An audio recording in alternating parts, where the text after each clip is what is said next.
ng Correct. napakaganda na Oo. late game performance.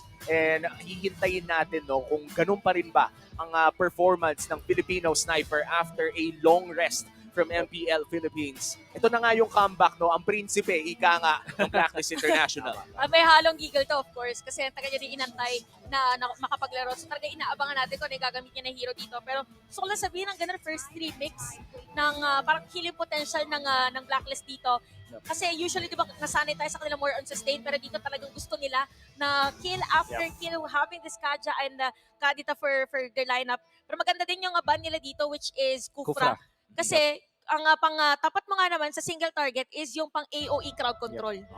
Kailangan i-consider yung Cho o kaya Franco dito para sa side ng Echo. Unfortunately for Blacklist, isa lang yung mababan nila dun sa dalawang heroes na yun. At bakit ko tinake note yung 2 heroes na yun? First, Cho, JP Special, at pang-lockdown nga siya dun sa Joy.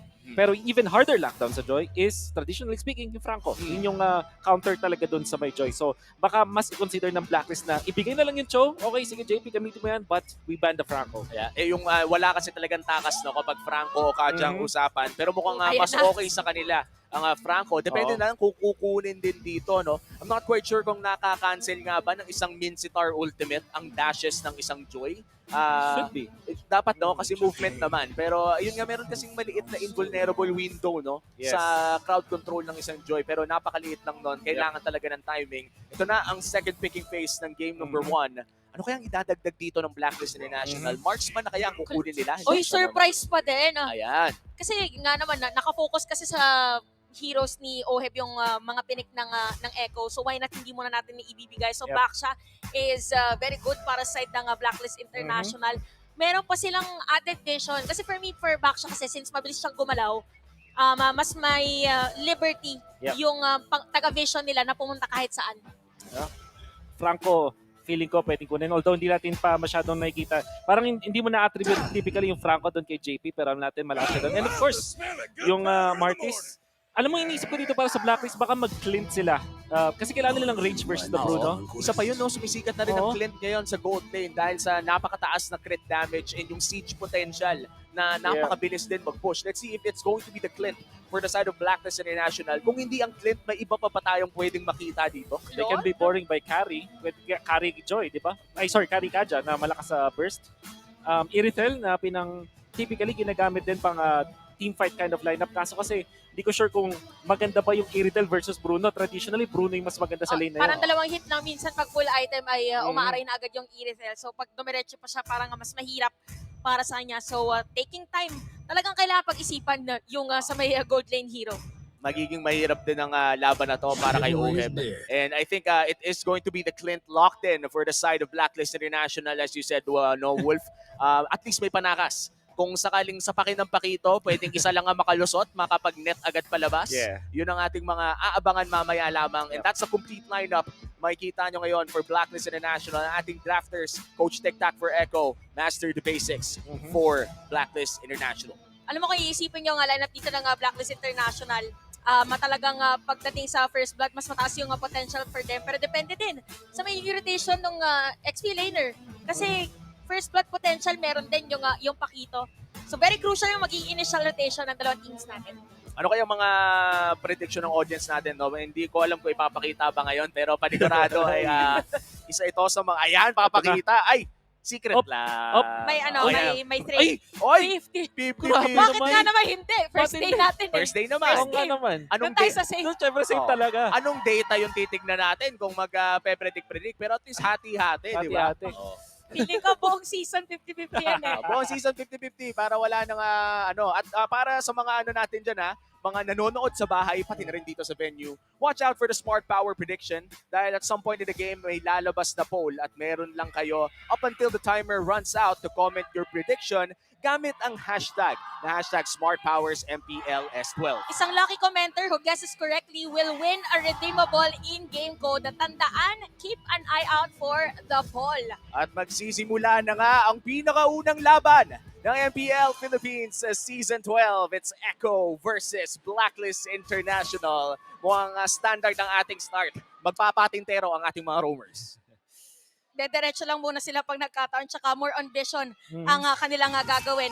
So again, for this one, yung mga instant kill is on the side of Blacklist International, having this kalitan. Na-miss natin si Haji na makita na naglalaro. Oo Oo nga eh. Parang nostalgic, pero we're here. Tsaka no, hindi naman sa parang nalulungkot din ako na nawala si Yue, syempre. Oo.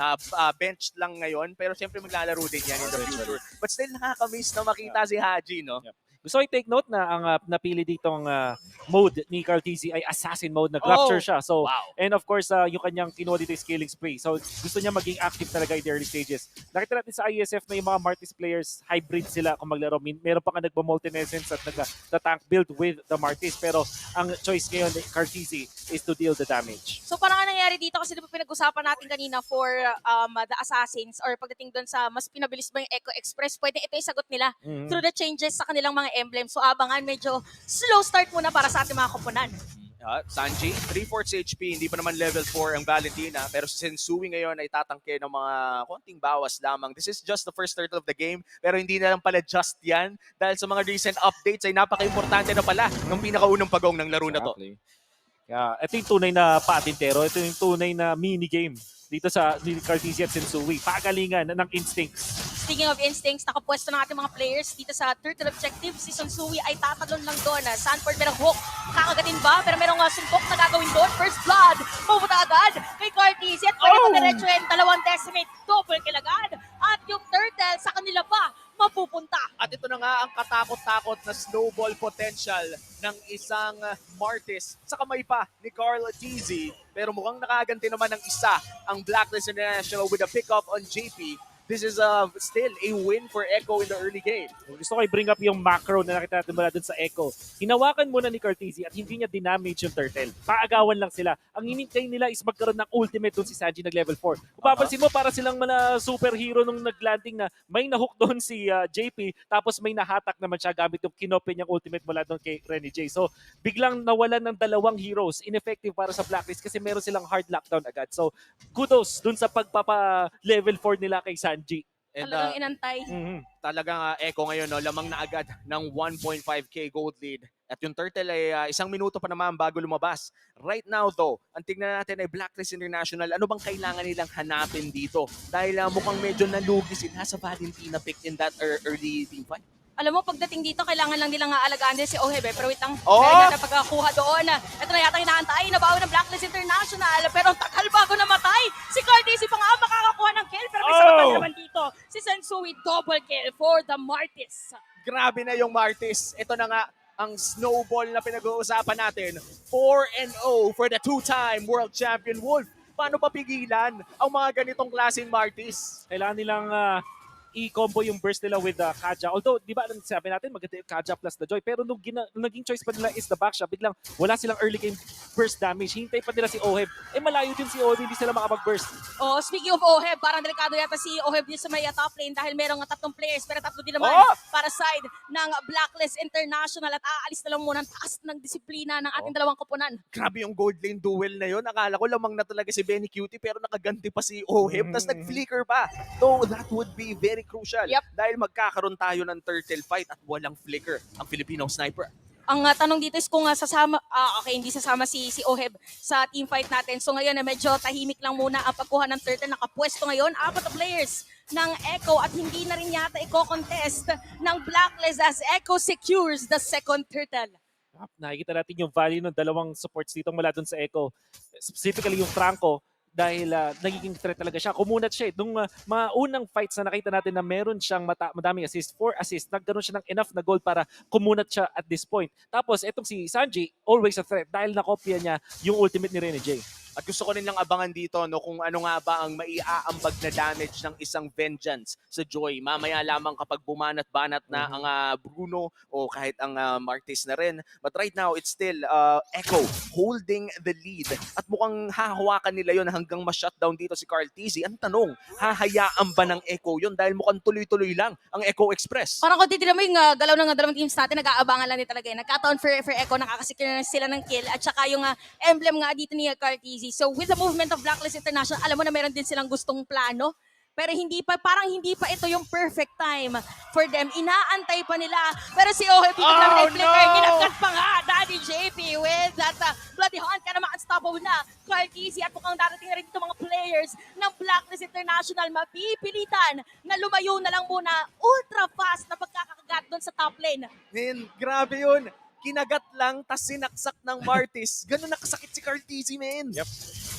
Rapture, tapos burst damage. Wala na magawa dito yung Blacklist International to save Oheb. And kudos to JP. Maximum na range! Speaking of JP, another hook na naman. And Sanji with a, parang lumiko bigla yung lambat. Grabe yun ah.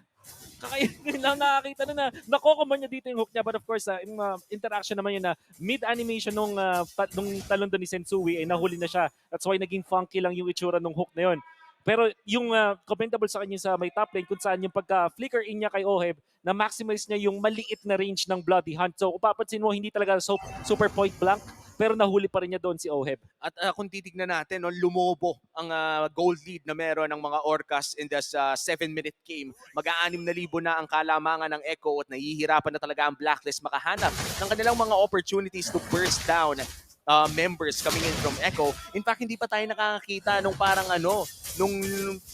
ulti na burst down talaga na 3 silang pumapasok. Oh, parang nga naunahan kasi sila pagdating doon sa positioning. Probably inaantay. Kanina nakita natin is MVP to.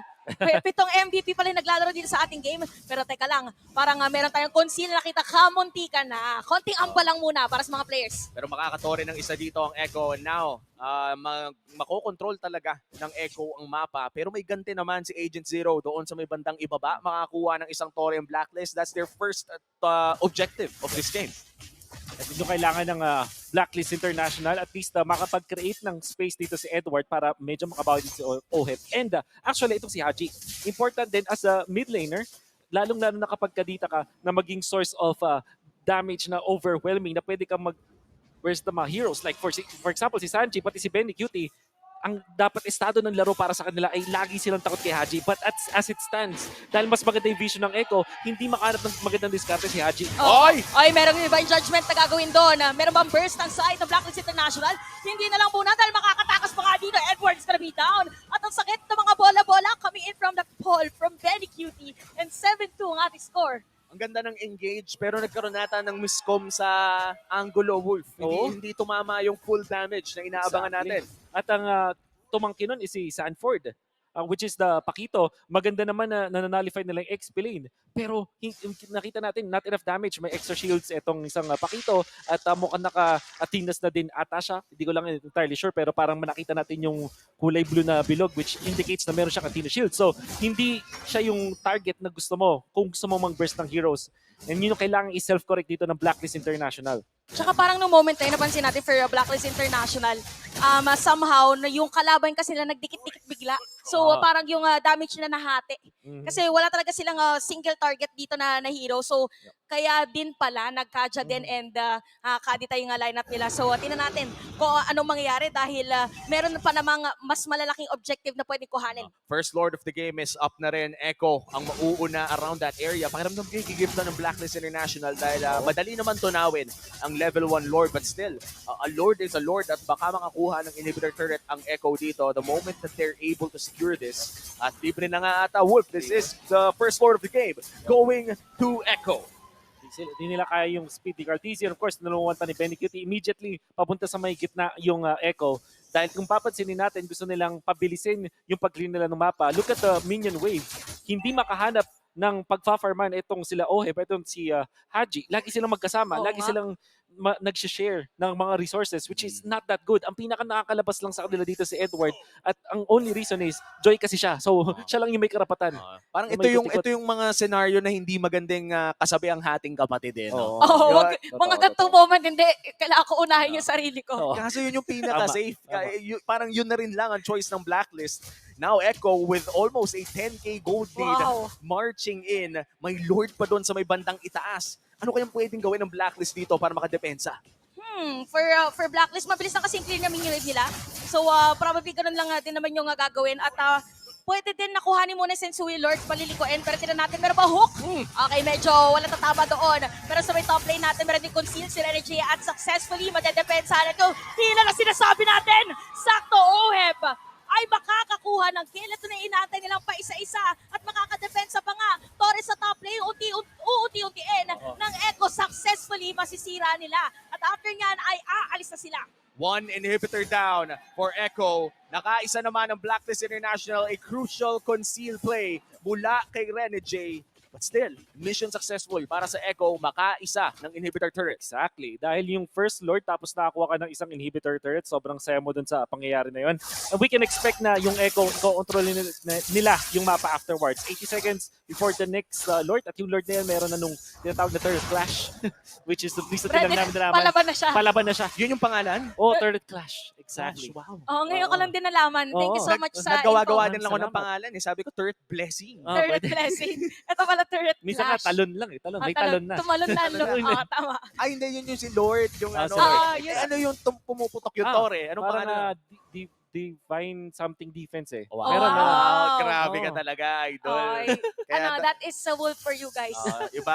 Hintayin natin yun maya-maya. Pero hindi pa kasi yun activated ngayon. Kaya naging madali para sa side ng Echo makapag-push doon sa may batang itaas. Naku po. Hindi tatama ang knockout punch. Pero JP nag-aarap ng flicker kaga! Napakagandang kagat naman yan. Edward, na kanila makukuha. Tapos mabibili na lumayo. Ay, Yung mga ay! nakatakas, nakauwi. So buhay pa rin ang mga players at pwede pang dumepensa ang Blacklist International. Pero sabi din ng Echo, parang more on pressure lang ang kanilang ibibigay. Yun yung parang pinagpawisan ka na yun sa mga movie. Oo. Yung dumaan yung papatay sa'yo. Tapos nakahinga ka pa, nakapagtago ka sa locker. Ay, locker. Tama. Tama, laging sa mga horror movies. But I think si Sanford, baka naka-advance yung kanyang camera doon. Minsan ganyan yung nangyari. Kaya hindi niya nakita. Pero syempre, Ohebard, sobrang saya na nakataka siya doon. But overall, Blacklist International, hindi magganon kaganda. Nakikita na natin na hindi na ganun kakunat ito si Edward. Madali na siyang i-burst. And we did say na baka iba na lang yung Franco para mas maganda yung yun kasi talagang hard counter dun sa Joy. Uh-huh. But they opted to ban yung Cho. At na, pinuproof ni JP na hindi lang Cho yung kanyang signature hero. Napakaganda na performance siya with this Franco. Hindi lang pala pansipa. Pati rin yung Pangkain din. pangkain din. Pampingwit.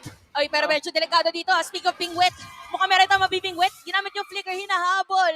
Dito si Rene J. Meron din naman time ang Echo, Cyclone Icon, C. Lahat ng gagamitin, kakapitan. At ang ibon ay lilipad pa rin. Okay, Ayan na. eto na. 2 seconds. 1. Sanford, masasalisihan na And naman. Rene J is alive! Kamunti ka na, nakatakas na. 2 beses nang nasalisihan si Sanford, pero 10,000 pa rin ang lamang ng Echo. It's gonna take more than that for Blacklist to come back from this game. Isang malupit na depensa. Gusto ko lang Yan ang kailangan nilang gawin. Gusto ko lang sabihin, sobrang intense sa laban Sobrang natin. intense. Importante lahat, pati pag Pag TP, TP. inaabangan natin. The most intense TP of all time. Kasi 4-5 yung humahabol sa'yo. Talaga importante. Speaking of importante, Nako po. meron namang hook para dito kay JP. Si Sensio yung magiging target nila. Ginamit na Aray! nila the world. Tapos sarado mo pa with a decimate. Pero may bawi na din naman. Si Haji, the KDA machine, tries to defend their face. Pero sabi dito, ni Edward, papasok lang din.